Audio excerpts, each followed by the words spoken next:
नमस्कार दोस्तों। आप सभी को साधना चैलेंज में स्वागत करते हैं दोस्तों। आज आप सभी को माता भगवती महाकाली की पावन दिन दीपावली काल रात्रि की वह बड़ी सबसे ज्यादा काली रात अमावस्या की विशेष तिथि, जिस दिन माता काली स्वयं इस दिन की देवी होती और तंत्र साधना और मंत्र साधना, इस दिन आप कोई भी साधना करो, अप्सरा यक्षिणी गंधर्व किन्नर परी जिन भूत प्रसाद मसान आई तंत्र वशीकरण मारण मोहन उच्चाटन आकर्षण, कोई भी साधना इस रात को ज्यादातर किया जाता है।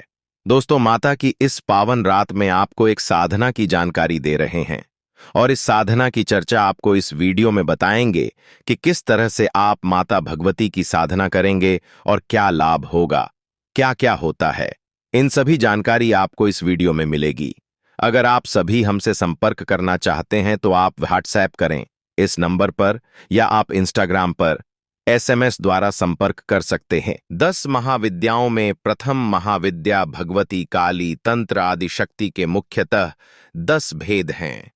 काली तारा षोडशी, भुवनेश्वरी भैरवी, छिन्नमस्ता, धूमावती, बगलामुखी मातंगी, कमलालिका।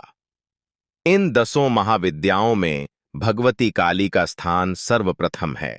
भगवान काल अथवा शिव की पत्नी को काली कहा जाता है। मां काली आदि माता भवानी, जगद्र स्वामिनी और जगदम्बा कही जाती हैं। यह भी सर्वविदित है कि यद्यपि वे रूप और आकार से रहित हैं, तथापि भक्तों की सुविधा के लिए ही तंत्र शास्त्रों में उनके स्वरूप और गुणों का विस्तृत वर्णन किया गया है। यद्यपि मां काली के अनेक उपभेद हैं, तथापि उनमें 8 मुख्य भेद हैं। यथा चिंता का चे अलिमा से आता, यथा चिंतामणि काली, स्पर्शमणि काली, संततिप्रदा काली, सिद्धिदा काली, दक्षिणा काली, कामकला काली, हंस काली, गुह्य काली। इन समस्त भेदों में दक्षिणा काली सबसे मुख्य मानी जाती हैं। भगवती के इस स्वरूप को ही दक्षिणा अथवा दक्षिणा कालिका का नाम दिया गया है। वास्तविकता तो यह है कि दक्षिण दिशा के स्वामी यम भी, जो भगवान सूर्य के पुत्र कहे जाते हैं, मां दक्षिणा काली का नाम सुनते ही भयभीत होकर अपना स्थान त्याग देते हैं। इसका तात्पर्य यह है कि स्वयं यम भी भगवती दक्षिणा कालिका के भक्तों को नरकगामी नहीं बना सकते।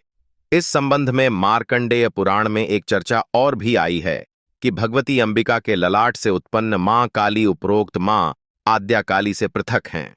उनकी मान्यता मां दुर्गा के अतिराम की इस मंत्र की विशेषता यह है कि इसका साधक अपने लिए, दूसरों के लिए, लक्ष्मी प्रसिद्धि प्राप्ति के लिए या दूसरों को प्रदान करने के लिए यदि उक्त मंत्र का अनुष्ठान संपन्न करता है तो वह अपने उद्देश्य में सफलता प्राप्त करता है। अभीष्ट प्राप्ति के लिए साधक को निम्नांकित आश्रयों का सहारा लेना चाहिए।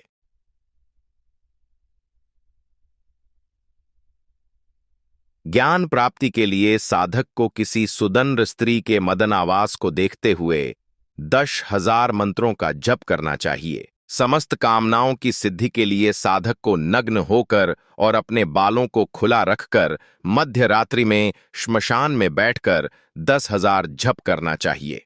राजा, मंत्री अथवा राजनेता बनने के लिए साधक को 20 लाश के ऊपर बैठकर अपने वीर्य से युक्त 1,000 धतूरे के फूलों से भक्तिपूर्वक जप करते हुए एक एक पुष्प देवी को अर्पित करना चाहिए।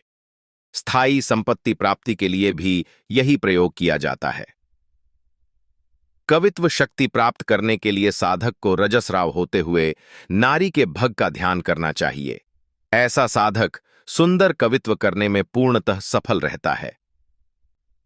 भगवान शंकर के समान समस्त गुण संपन्नता के लिए साधक को चाहिए कि वह शव के हृदय पर 8 अरे वाले महापीठ पर स्थित शिवजी के साथ संभोगरत एवं मुस्कान युक्त देवी का ध्यान करते हुए तथा स्वयं भी अपनी शक्ति के साथ सहवास करते हुए 1,000 मंत्र जप करे।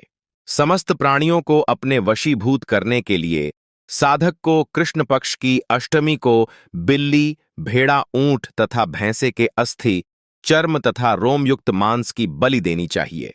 समृद्धि प्राप्ति के लिए लाल कमल के फूलों से होम करना चाहिए। वशीकरण के लिए भी लाल फूलों से हवन करें।